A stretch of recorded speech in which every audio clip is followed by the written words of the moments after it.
বিবাহ কেবল কোনো ভালোবাসার একটা ব্যাপার না। অনেকে বলে যে এইটা ওইভাবে ফ্রেম করতে চায় বা শারীরিক সম্পর্কের ব্যাপারে ফ্রেম করতে চায়, এটা একটা অর্থনৈতিক ব্যাপার। ওর মুখটাই কেমন বেকা ভরা। আচ্ছা গাইস, তোমরা কি পাটার পো পাটা এই শালার পুত্রে তোমরা কি চিনতে পারছো? হ্যাঁ, এটা হচ্ছে সেই গ্রুপের যারা আসলে ছেলে হয়েও ছেলের পিছে লাগাতে চায়।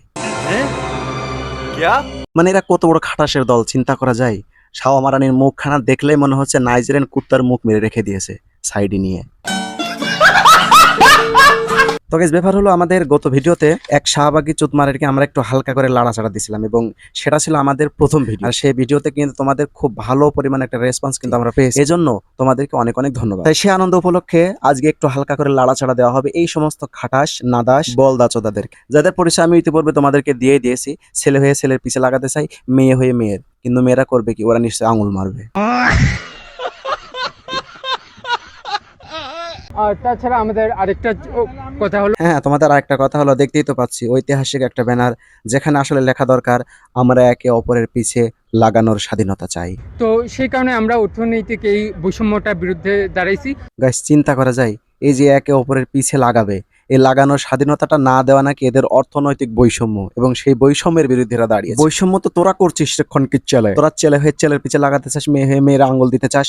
এদিকে আমার বন্ধু জিএফ এর অভাবে হ্যান্ডেল মারতে মারতে ওর জীবন শেষ। এখন নাকি গোপন সূত্রে জানতে পারছি ওর আগামোটা গোড়া চিকুন। এখন এই দায়ভারটা কে নেবে রে খানকির ছেলে? তুই নাকি তোর বাপ?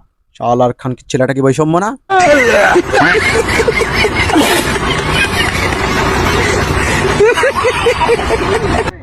শাহবাগে গত সপ্তাহে কিছু মানুষকে সমকামী অভিযোগ করে তাদের উপর আঘাত করা হয়েছিল। কিছুদিন আগে শাহবাগে দেখলাম এদেরকে উত্তম মাধ্যম মানে আচ্ছা মতন করে কেলানি দিয়ে পুরো সেটা ভাঙা মার দিছিল।